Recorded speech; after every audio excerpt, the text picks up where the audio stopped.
Hello friends, welcome to Sunita kitchen. ఈరోజు మన ఛానల్లో సింపుల్ అండ్ టేస్టీగా ఉండే క్యారెట్ ఫ్రైని ఎలా తయారు చేసుకోవాలో చూసేద్దామండి. పోషకాలు ఏవి కూడా బయటకు పోకుండా చాలా హెల్తీగా ఈ క్యారెట్ ఫ్రైని ప్రిపేర్ చేసుకోవచ్చు. ఇప్పుడు తయారీ విధానాన్ని సింపుల్గా చూసేద్దాము.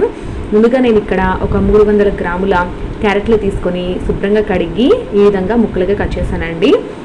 ఈ ముక్కల్ని మనం ఇలాగా ఇడ్లీ పాత్రలో వేసి స్టీమ్ చేసుకోవాలండి. ఒక 10 నిమిషాల పాటు ఇలా స్టీమ్ చేసుకుంటే చక్కగా ఉడుకుతాయి అన్నమాట. ఆ తర్వాత మనం ఇంకా స్టవ్ ఆఫ్ చేసేసుకోవాలి. వీటిని కాస్త చల్లారిన తర్వాత చిన్న చిన్న ముక్కలుగా కట్ చేసుకోవాలి మనకి నచ్చిన సైజులో. ఇప్పుడైతే స్టవ్ మీద ఒక కడాయి పెట్టుకొని అందులోకి ముందుగా 2 టేబుల్ స్పూన్ల ఆయిల్ వేసి వేడి చేసుకొని ఇందులోకి ముందుగా పోపు దినుసులు వేసుకోవాలి. మినపప్పు, శనగపప్పు, ఆవాలు, జీలకర్ర అన్ని కలిపి వేసుకోండి. పోపు దినుసులు కొంచెం దూరగా వేగిన తర్వాత ఎండుమిర్చి ఒక 3 నుంచి 4, అలాగే కచ్చపచ్చగా దంచిన 5-6 వెల్లుల్లి రెబ్బలు, ఒక మీడియం సైజు ఉల్లిపాయను ముక్కలుగా కట్ చేసి వేసుకోవాలి. ఈ ఉల్లిపాయ ముక్కలు ఇవన్నీ కూడా వేగేటప్పుడు ఇందులోకి 2 రెమ్మల కరివేపాకును కూడా వేసి వేపుకోండి. ఇక్కడ మనకి తాలింపు లేదా పోపు అనేది బాగా వేగిందండి. ఇప్పుడు మనం ఇందులోకి ముందుగానే స్టీమ్ చేసి ఈ విధంగా కట్ చేసి పెట్టినటువంటి క్యారెట్ ముక్కలు వేసుకోవాలి. మనకి డైరెక్ట్ పచ్చి ముక్కలు వేయించాలంటే చాలా ఎక్కువ టైం పడుతుందండి.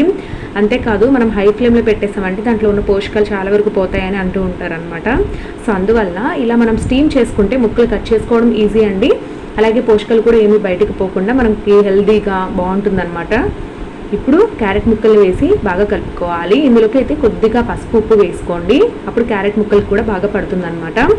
ఇప్పుడైతే ఒక 4-5 నిమిషాల పాటు ఇలాగే లో ఫ్లేమ్లో పెట్టి కుక్ చేసుకోవాలి.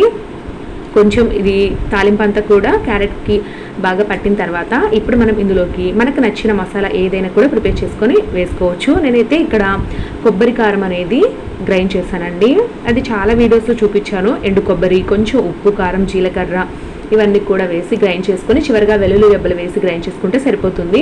పర్టికులర్గా ఇదే కారం వేయాలని ఏమీ లేదండి. వెల్లుల్లి కారం, కొబ్బరి కారం, అలాగే కరివేపాకు కారం, మునగాకు కారం ఇలా ఏవైనా కూడా వేసుకొని హెల్తీగా చేసుకోవచ్చు అనమాట. కారప్పొడి వేసిన తర్వాత ఎక్కువసేపు వేయించాల్సిన అవసరం లేదు. 1-2 నిమిషాల పాటు వేయించితే సరిపోతుంది.